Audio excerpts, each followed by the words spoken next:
मंच पर जैसे ही मशहूर कवि और वक्ता कुमार विश्वास ने ये पंक्ति कही, सामने बैठे सीएम योगी आदित्यनाथ भी मुस्कुरा उठे। माहौल एक पल में औपचारिकता से निकलकर ठहाकों और तालियों में बदल गया।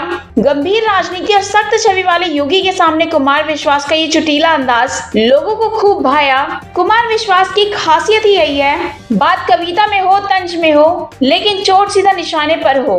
बिना किसी के नाम लिए उन्हें राजनीति के उन किरदारों पर हल्का सा व्यंग्य कर दिया जो बुलावे और व्यवहार में फर्क रखते हैं। योगी को भी इस मजाक को समझने में देर नहीं लगी और उनकी मुस्कान ने पूरे मंच को सहज बना दिया। यह पल सिर्फ हंसी का नहीं था, बल्कि यह दिखाता है कि राजनीति और कविता जब साथ आती है तो संदेश और भी असरदार हो जाता है। कुमार विश्वास का अंदाज और योगी की सहज प्रतिक्रिया दोनों ने इस मंच को यादगार बना दिया। मुझे लगा कहीं जहां दूसरी जगह ठीक ठाक सामान हो वहां जाऊं, तो उसमें फिर जब इनकी नहीं चलती तो ये महाराज जी का नाम ले देते कि महाराज जी आएंगे, देख लीजिए आप। तो फिर मुझे लगता है कि महाराज जी का शासन है, सम्मान से बुला रहे हैं, चले जाओ, वरना सम्मान से भी बुला ही सकते हैं।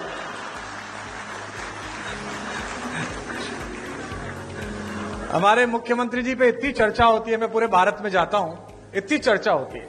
लोग कहते हैं कि वे तो संत हैं, वे तो पीठाधीश्वर हैं और शासन, और हमारे यहाँ जो घटनाएं होती रहती हैं, अपराध मुक्त जो प्रदेश हुआ, तो मैंने लोगों से कहा कि देखो, संतों का काम ही होता है।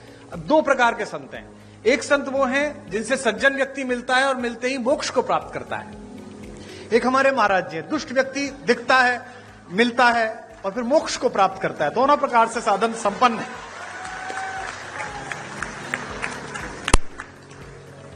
और आवश्यक भी है, क्या करें, देश ऐसी स्थिति में आ गया है। पहले डॉक्टर्स RX लिखते थे, अब RDX लिखने लगे हैं, क्या करेंगे आप। हमारे यशस्वी मुख्यमंत्री जी की, देवेंद्र फडणवीस जी की 3 पीढ़ियां लगातार काम कर रही हैं और तीनों के दृष्टिकोण में अंतर है। अटल जी कहते थे कि आपके घर पर कोई कूड़ा फेंके तो आप स्वयं साफ कर दो। मोदी जी की, राजनाथ जी की पीढ़ी कहती है कि आपके घर पे कूड़ा फेंके तो आप उससे ही साफ कराओ। और मुख्यमंत्री जी की पीढ़ी कहती है कि आपके घर पर कोई कूड़ा फेंके तो आप कूड़े को भी साफ करो। आप में से कुछ कम लोग समझे, इसके लिए मैं आपका आभारी हूं।